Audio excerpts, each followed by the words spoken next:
The third step in validating web information is to ask about the author.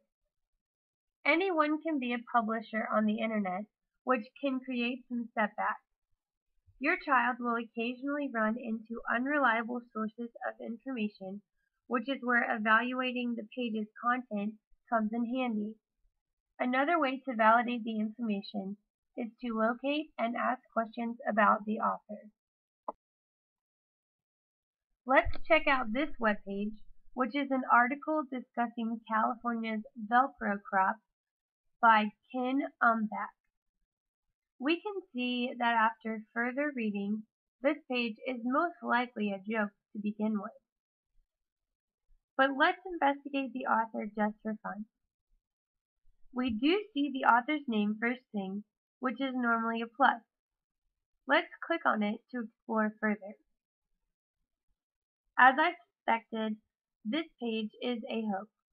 It tells us that this bibliography is totally bogus and goes on to say that Mr. Umbach is a figure long shrouded in mystery. I would say it is safe to rule this page out when it comes to reliability.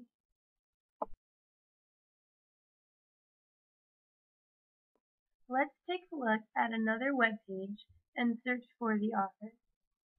This page, entitled Lobster Liberation, discusses the dangers of eating lobster and the effects it could have on your health, which to some could seem bogus as well. Since our author is nowhere to be found at the top of the page, let's scroll down. After moving to the end of the page, we can see on the left-hand side that PETA is the sponsor of this page, making the content a bit more understandable. Just to check, however, let's click on the link and see what happens.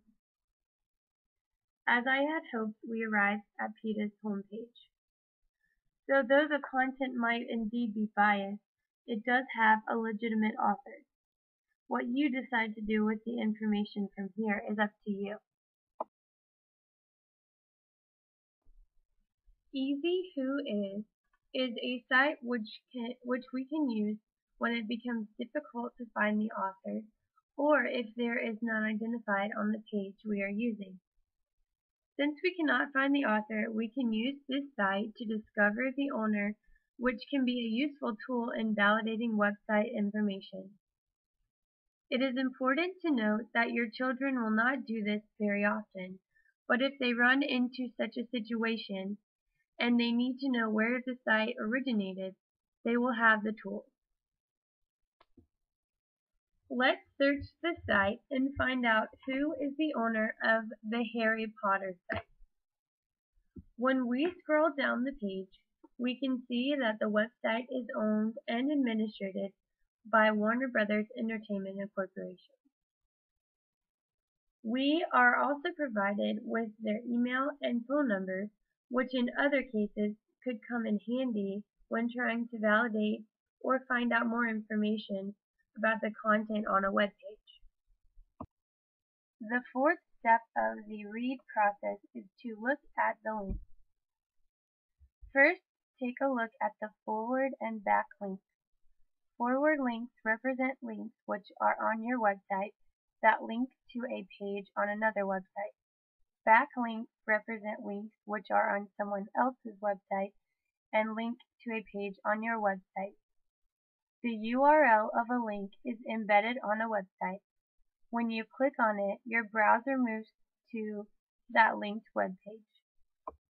Examining forward links can be essential in the validation of information found on websites, allowing students the chance to see the importance of evaluating a site for its content, whether it contains bias, false, or quality information. Let's refer back to this webpage, Save the Pacific Northwest Tree Octopus, which we worked with earlier. I am going to scroll down the page and pick a link. These are all going to be forward links, because when we click on them, they take us to a new web page. After I have chosen my link, I simply put my mouse on top of it and look in the box on the bottom left-hand side to see the forward link. On this page, let's examine a few of the forward links and start searching for whether or not the domain name changes.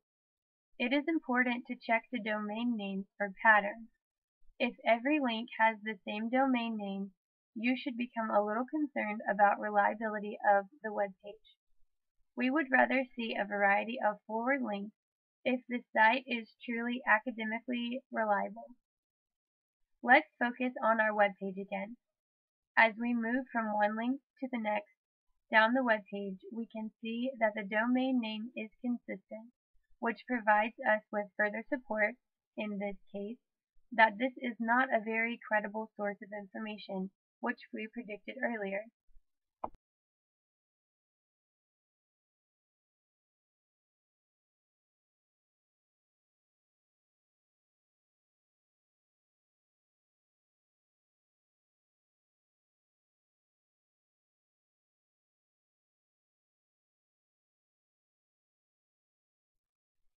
We can get a better idea about the quality of information on a web page and further validate the content by looking at who has linked to a site. To do so, there are such sites as AltaVista.com, which are created with the purpose of generating a list of backlinks.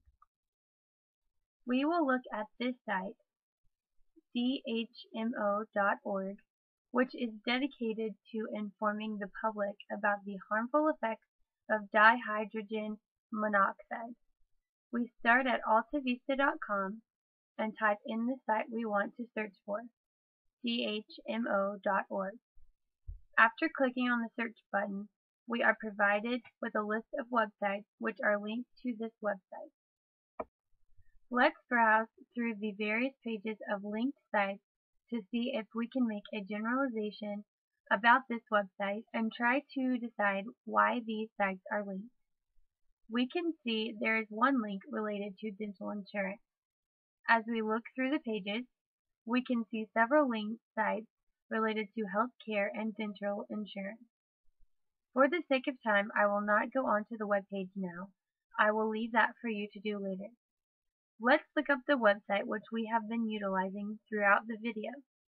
Save the Northwest Pacific Tree Octopus. Let's look at the links and see what conclusions we can make to hopefully further support our prediction of unreliability. From looking at this opening page, we can see that these sites are related to hoax websites, evaluating the usefulness of websites. This particular website even has links included which discuss the possible uses of this web page to teach students about how to evaluate web pages, as I have hopefully provided insights on today.